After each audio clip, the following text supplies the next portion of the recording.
3.5 minutes later, 3 more earthquakes fired off in rapid succession. By the time that single day ended, 27 separate earthquakes had rattled through the same patch of ground. The swarm had actually started 4 days earlier on Friday, August 7th, when 2 magnitude 3.2 quakes struck about 78 minutes apart. And it kept firing through the weekend, through Monday and into Wednesday. When seismologists finally tallied the 6-day total, the number came out to 59 separate officially cataloged earthquakes. And that number is almost certainly a floor rather than a ceiling, since detection thresholds mean plenty of the smallest events in that region never make it into the public catalog at all. And just 1 month before that swarm began, a peer-reviewed study published in the Journal of Geophysical Research had already confirmed something else entirely: that stress on the southern San Andreas Fault has reached the highest level recorded in the last 1,000 years. Not high, the highest in 1,000 years. 2 facts landing in the same news cycle within weeks of each other on the same fault system that runs directly beneath a state of nearly 40 million people. And by the end of this video, you will understand exactly why that particular combination should make anyone living in California, or loving someone who does, pay very close attention right now. Let's start with the numbers, because the numbers are what stopped seismologists cold this week. The swarm's official catalog count of 59 is what agencies publish, but seismologists are quick to note it is a floor rather than a ceiling, since automated detection systems apply quality thresholds and plenty of the smallest tremors in that region are filtered out and never formally logged at all. Between January 4th and August 7th of this year, that same stretch of ground beneath Pinnacles had produced 313 earthquakes across 218 days, a baseline rate of roughly 1.44 earthquakes per day. During the 6-day swarm, that rate jumped to 9.83 earthquakes per day, nearly 7 times the normal background rate. That is not statistical noise. That is a clean, sustained, measurable change in behavior on one of the most consequential fault systems on the planet. And here's the detail that unsettled researchers, even more than the raw count. A normal earthquake sequence peaks immediately. The largest event fires first, and everything afterward gets progressively smaller as the fault settles. A pattern seismologists call a main shock aftershock sequence, and it is exactly what the underlying physics predicts. This swarm did the opposite. It opened small on Friday, ran at a moderate rate for 4 days, and then produced its single largest earthquake on Tuesday morning well into the sequence. The activity got bigger as it went along. That backward pattern is the signature of something actively loading the fault over time, rather than one stuck patch simply breaking and going quiet. But location is what turns this from a local curiosity into a story that touches nearly 40 million people, because these 59 earthquakes were not happening on either of the 2 dangerous, tightly locked sections of the San Andreas that most Californians have been trained to worry about. They were happening on the one section that was specifically supposed to be safe. Here's the basic geography you need to understand before any of the rest of this makes sense. The San Andreas Fault runs roughly 1,200 kilometers through California, from the Salton Sea in the southeast up through Mendocino County in the northwest, marking the boundary where the Pacific Plate and the North American Plate grind slowly past each other. The northern section produced the 1906 San Francisco earthquake, magnitude 7.9, which killed roughly 3,000 people and leveled an entire city. It also produced the 1989 Loma Prieta earthquake, magnitude 6.9, which killed more than 60 people and collapsed a major elevated freeway in Oakland.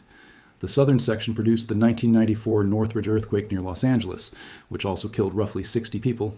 That southern section has not produced a major rupture since approximately 1680, meaning it has spent nearly 3.5 centuries quietly accumulating strain at a rate of about 25 millimeters a year, building toward a debt that geology eventually collects. But sandwiched between those 2 dangerous locked sections sits a roughly 150-kilometer stretch running from San Juan Bautista in the northwest down to Parkfield in the southeast. And this stretch behaves completely differently from everything above and below it. Instead of locking up and releasing centuries of stored strain in one violent snap, this section simply slides continuously, almost like a conveyor belt, releasing stress gradually as it goes. Geologists call this aseismic creep, and because of it, this middle stretch earned a label that shaped nearly every earthquake hazard assessment written for California over the past half-century. It was called the creeping section, and it was called safe. The logic behind that label was straightforward. Over geological time, the San Andreas Fault moves at roughly 34 millimeters a year. Instrument arrays planted directly across the creeping section measure it, moving at 26 to 33 millimeters a year right now, almost matching that long-term rate. On a locked fault, the gap between the plate's natural movement and the fault's actual measured slip accumulates as elastic strain stored in the rock, and that stored strain is exactly what powers a large, sudden earthquake. On the creeping section, that gap is close to 0. There is essentially no strain bank, nothing built up to spend. That arithmetic was the entire scientific foundation behind the one confident answer researchers gave for decades whenever anyone asked whether a truly catastrophic rupture could tear through all of California in one continuous line, from the southern desert to the northern coast. The answer was no, because any rupture traveling from either direction would hit the creeping section and die there, since that section simply had no stored energy to release. 4 years ago, a research team drilled 2 full miles straight down into the San Andreas Fault at Parkfield, right at the southern edge of the creeping section, and pulled up rock. What they found in that rock quietly demolished the assumption that decades of seismology had been built on. The project is called the San Andreas Fault Observatory at Depth, known as SAFOD, the most ambitious attempt ever made to study an active fault from directly inside it rather than from the surface. In 2022, lead researcher Dr. Genevieve Coffey, then at Columbia University's Lamont Doherty Earth Observatory, published a study in the journal Geology analyzing 4 meters of severely disturbed rock retrieved from more than 3,000 meters below the surface. Those 4 meters of rock function as a history book written entirely in chemistry. When a fault slips during an earthquake, friction along the slipping surface spikes the local temperature by hundreds of degrees in a fraction of a second, and that heat permanently alters the organic compounds in the surrounding rock in a way that is measurable, revealing roughly how far the fault moved and, by extension, roughly how large the earthquake was. Coffey's team applied that technique to every identifiable slip event preserved in those 4 meters of core sample, and the result was more than 100 individual ancient earthquakes recorded directly in the stone on a section of the San Andreas that was not supposed to be capable of producing earthquakes worth worrying about at all, and the sizes were not small. In most of the recorded events, the fault had moved more than 1.5 meters, a slip magnitude corresponding to an earthquake of at least magnitude 6.9, roughly the size of Loma Prieta in 1989. The researchers themselves noted that many of these ancient events could have been even larger, since the friction chemistry method for estimating magnitude is still being refined and tends to produce conservative estimates. A second, independent dating technique, potassium-argon dating, which resets when frictional heat drives argon gas out of nearby rock, returned ages as young as 3.2 million years, and that figure represents an upper limit rather than a firm lower bound. Coffey herself has said publicly that some of these ancient ruptures could plausibly have occurred as recently as a few hundred or a few thousand years ago. More than 100 major earthquakes, preserved inside 4 meters of rock, on the exact segment that every California hazard model and every public safety briefing had treated as a natural circuit breaker against catastrophic rupture. Coffey's own summary of the finding is careful and precise. She has said this means researchers can get larger earthquakes on the central section than previously believed, and that scientists should stay aware that the section is not always simply creeping continuously. Morgan Page, a seismologist with the United States Geological Survey and a co-author of California's official hazard assessment, has said that if this finding holds up, it represents the first evidence of a genuinely large seismic rupture ever documented in this part of the fault. She has acknowledged the consequence directly as well. If a large earthquake really can tear through this creeping section, it becomes possible, in her words remote but possible, for a rupture to begin at the southern tip of the San Andreas, run straight through the middle and continue all the way to the northern end. That full-length tip-to-tip rupture is precisely what people mean when they talk about the big one.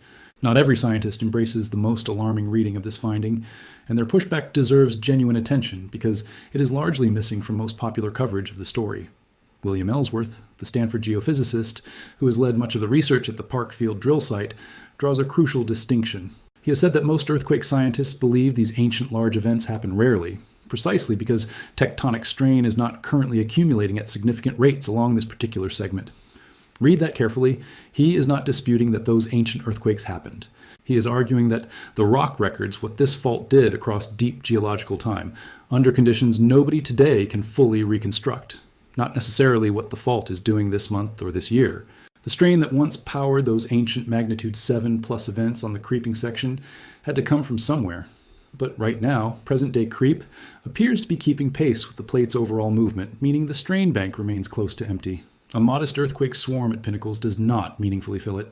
Stephen Cox, one of the study's co-authors, has said directly that people should not be alarmed by the finding, and that research like this exists precisely so communities can plan around the true maximum possible event, rather than an underestimated one. So both things are true simultaneously. The Pinnacles swarm is almost certainly going to fade out without producing anything catastrophic. No agency issued an elevated alert. Nobody was hurt. The largest recorded event would rattle dishes in nearby Hollister and go completely unnoticed 60 miles away in San Jose. And, at the same time, 4 meters of rock pulled from a borehole at Parkfield have permanently changed what scientists can honestly say about the maximum potential of a fault section that decades of official planning assumed could never contribute to a truly civilization-scale disaster. Now place that borehole finding next to something else that arrived in the news just 1 month before this swarm began. In June 2026, a study published in the Journal of Geophysical Research Solid Earth, led by Dr. Lillian Burkhardt of the University of Bern, alongside colleagues from the USGS, Northern Arizona University, and UC San Diego, dominated California science headlines for days. The team built a computer model incorporating a full 1,000 years of earthquake history on the southern San Andreas and San Jacinto fault systems, combined with satellite measurements of tectonic plate movement and direct readings of crustal deformation.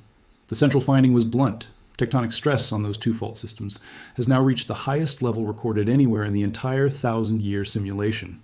Not elevated, not simply high. The highest ever recorded across a full millennium of reconstructed data.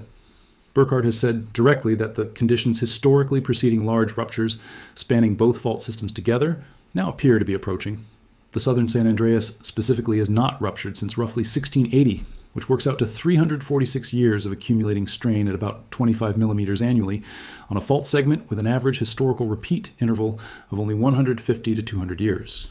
The USGS UCER F3 model, California's official statewide earthquake hazard forecast, puts the probability of at least one magnitude 6.7 or greater earthquake, striking the greater Los Angeles region at roughly 60% over the next 30 years across all nearby faults combined, and puts the probability of a magnitude 6.7 or greater earthquake occurring somewhere in California over that same window at 99%. The shakeout scenario, the most comprehensive earthquake consequence study ever produced for an American metropolitan area, built by more than 300 scientists and engineers across the USGS and the California Geological Survey, models a magnitude 7.8 rupture beginning near the northern end of the Salton Sea and running northwest through the Coachella Valley, through San Bernardino, and through Cayenne Pass for roughly 300 kilometers. Its projected consequences include roughly 1,800 deaths, 53,000 injuries requiring emergency room treatment, approximately 1,600 separate fires igniting across the Los Angeles basin, destruction equivalent to 133,000 single-family homes, and total economic losses approaching $200 billion. Burkhardt's study adds one further chilling dimension. The Los Angeles Aqueduct, the Colorado River Aqueduct, and other major water infrastructure all physically cross the San Andreas Fault. In a scenario where the southern section ruptures, she has said plainly, you might not have water for a while, a city of 10 million people without water. Now put all of this together and see what one stretch of ground is telling researchers from two entirely different directions at once. Pinnacles this week produced 59 earthquakes across 6 days on the creeping section, running at roughly 7 times the normal rate, in a pattern that grew larger rather than decaying over time. That activity sits near the northern end of the transition zone between the creeping section and the locked southern section. Parkfield, at the southern edge of that same creeping stretch, is where the locked fault takes over, continuing down into the Coachella Reach that has stayed silent since 1680. Any accelerated slip in the middle of the creeping segment mechanically transfers stress toward both ends of that segment. The physics behind that transfer is real and well understood. The actual magnitude of the effect from a swarm this size is tiny, but the direction of that transferred stress points toward the two most seismically loaded sections of the entire fault, both of which a peer-reviewed paper published only weeks earlier already described as sitting at the highest stress levels recorded in 1,000 years. There is another detail about the shape of this swarm getting almost no mainstream coverage. The 59 earthquakes did not cluster tightly around a single point the way you would expect if one stuck patch simply broke and the surrounding rock quietly readjusted. Instead, they resolved into 3 separate clusters, spread across roughly 35 kilometers of the fault trace at different depth ranges, active on overlapping but not identical days. That distribution looks far more consistent with something migrating along the fault than with a single, isolated local failure. The leading explanation among seismologists right now is what is known as a shallow creep transient, an episode where a section of the fault suddenly slides faster than its long-term average for days or weeks, loading the small, stuck patches embedded within it and causing them to pop off in sequence. That would neatly explain the 4-day buildup, the geographic spread, and the shallow depths involved. It is also directly testable. This segment has been continuously monitored by creep meters and alignment instrument arrays for more than 3 decades. If those instruments confirm a creep event took place last week, the swarm has a clean, reassuring explanation. If the instruments show nothing unusual at all, the alternative interpretation gains real ground, that there is a genuinely locked patch embedded inside the otherwise creeping fault, keeping its own generational schedule and releasing energy in periodic bursts. History supports that possibility. That same patch has produced magnitude 4.7 in 1949, magnitude 5.0 in 1951, magnitude 4.8 in 1986, magnitude 4.7 in 1988, magnitude 4.9 in 1995, and magnitude 4.64 in August 2011, almost exactly 14 years and 11 months before this week's swarm. On that schedule, Tuesday's magnitude 3.94 is fairly unremarkable, though 61 earthquakes of magnitude 3.5 or greater have been cataloged in this exact area since 1990, and this particular swarm, with its backward-growing pattern, its geographic spread, and its timing right alongside the 1,000-year stress study, has earned the elevated attention it is receiving from researchers this week. Here is the thing about seismicity that most people intuitively get backward. Earthquakes are not, by themselves, a sign of danger. Earthquakes are a sign of release. What is shaking right now under pinnacles is a section of fault releasing accumulated strain in small, manageable steps, rather than storing decades of energy for one catastrophic release later. The genuinely concerning parts of the San Andreas are the parts that are not shaking at all, 346 years of near-total silence on the southern section. Not a rattled dish, not a cracked wall, almost nothing. That silence is not stability. That silence is debt. The Coachella Reach has been storing every millimeter of plate movement as elastic strain locked inside rock that has not been permitted to release it since before the founding of the American colonies. In a study published only weeks before, this swarm says the stress level on that locked system is now higher than at any point in the past 1,000 years. The creeping section swarm is almost certainly nothing on its own. The creeping section borehole revealed more than 100 major ancient earthquakes nobody previously knew existed there. And the southern locked section just recorded its highest measured stress level in recorded history. Roughly 33 million people live inside the modeled ground motion zone of the shakeout scenario, and the water infrastructure that keeps greater Los Angeles alive physically crosses a fault segment that is now significantly overdue. Watch three things over the coming weeks. First, whether this swarm produces something larger. The documented history of this exact patch runs as high as magnitude 5.0, and the sequence was still generating events as recently as this week. So whether Tuesday's magnitude 3.94 turns out to be the peak of the sequence, or merely a foreshock, can only be answered by watching the catalog update in the coming days. Second, watch the creep meter record. If a creep transient gets formally confirmed, the swarm has a clean explanation, and the story largely closes there. If the instruments show nothing unusual, the underlying explanation shifts, and the scientific conversation becomes considerably more interesting. Third, watch whether the southeastern cluster, the one sitting roughly 7 to 11 kilometers beyond Pinnacles toward Parkfield, keeps activating. That cluster has already been active across 3 separate days. If this entire sequence stays contained where it currently is, or simply dies out, nothing about California's underlying hazard picture changes. But if it starts migrating steadily down the fault toward the point where the creeping section ends and the locked section begins, every seismologist working in California will be watching that catalog daily. The fault itself has been moving since long before any human being ever studied it, and it will keep moving long after everyone reading this is gone. It does not care about stress studies, earthquake swarms, or the videos made about it. It simply moves. The genuine question raised by 1,000 years of reconstructed stress data and 4 meters of disturbed rock pulled from 2 miles underground is a simple one. An entire modern civilization of tens of millions of people was built along and around a fault system that researchers believed they understood. The creeping section was supposed to be the safety valve, the built-in barrier that prevented the worst possible scenario from ever connecting the northern and southern halves of the state into one continuous catastrophic rupture. 4 meters of rock from a borehole at Parkfield have shown that assumption was never actually proven. It was only ever assumed. A study from June 2026 showed that stress on the locked southern system has never been measured higher in 1,000 years, and 59 earthquakes across 6 days this week on the exact stretch of fault that was supposed to serve as the barrier brought both of those findings into the same news cycle at almost the same moment. The fault is not sending anyone a warning.